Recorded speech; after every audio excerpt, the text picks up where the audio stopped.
Assalamu alaikum, I'm Aisha and you're watching Samaa News. Here are today's headlines.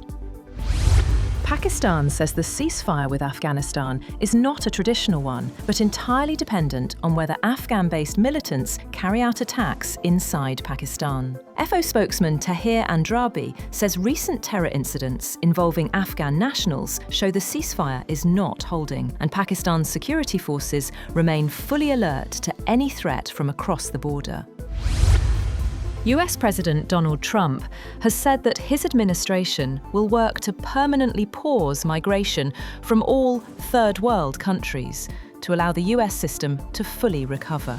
Trump also said on social media platform Truth Social that he will end all federal benefits and subsidies to non-citizens, adding that he will denaturalize migrants who undermine domestic tranquility and deport any foreign national who is a public charge, security risk, or non-compatible with Western civilization.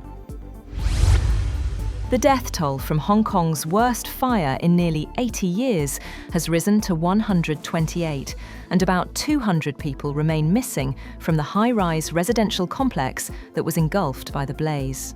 The fire in the Wang Fuk Court development, with 8 32-storey towers in the northern district of Tai Po, started and quickly spread on Wednesday afternoon. Meanwhile, around 300 people displaced by the massive fire have moved into temporary housing as of Friday afternoon. The site, about 5 kilometres from the blaze, was originally transitional housing, but has been quickly converted to shelter residents. 10 people have been killed by Israeli fire in a village in southern Syria, while the Israeli military said 5 soldiers were wounded in a clash during an operation to apprehend members of a militant group there. Syrian state media reports suggest the Israeli raid in the Beit Jinn area spiraled into one of the deadliest such incidents since President Bashar al-Assad was toppled a year ago. The Israeli military said its troops came under fire from militants during an overnight operation to detain suspects belonging to a group it identified as the Jaama Islamiya. Pope Leo has condemned the use of religion to justify violence, speaking at a landmark gathering of Christian leaders in Turkey on Friday. At the ceremony in Iznik, he urged churches to overcome deep divisions and said humanity is crying out for reconciliation as he delivered his first major message abroad as Pope. An unusually early outbreak of bird flu cases affecting high numbers of wild birds and poultry farms across Europe and North America is raising concerns of a repeat of previous crises that led to mass culling and food price spikes. The highly pathogenic avian influenza, commonly called bird flu, has led to the culling of hundreds of millions of farmed birds in the past few years, disrupting food supplies and driving up prices. Human infections remain rare. A Tunisian appeals court has sentenced 40 opposition leaders, business and media figures to jail terms ranging from 5 to 45 years on charges of conspiring against state security. The case is one of the largest prosecutions for security offences in the North African country's recent history. The defendants were on trial since March, while more than 20 others had fled abroad. A cyclone has swept across Sri Lanka, leaving 46 people dead and 23 more missing, with the weather department warning the storm could intensify as it moves across the island over the next 12 hours.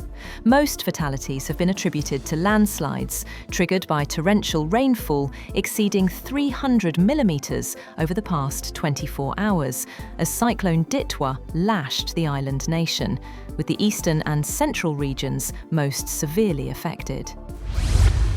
Meanwhile, the death toll from floods across large swathes of Southeast Asia has risen to at least 321, with authorities in the region working to rescue stranded citizens, restore power and communications, and coordinate recovery efforts as the waters began to recede. Large parts of Indonesia, Malaysia, and Thailand have been stricken by cyclone-fueled torrential rain for a week, with a rare tropical storm forming in the Malacca Strait.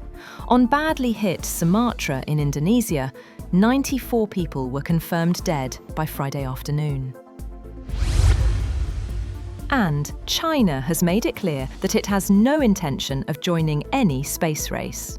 At a briefing in Beijing, Foreign Ministry spokeswoman Mao Ning said China remains committed to the peaceful use of outer space and opposes efforts to weaponize it. She was responding to President Donald Trump's claim that the US is now ahead after creating the Space Force. That's all for now. For more updates, visit www.samaa.tv. Thank you for watching Samaa News.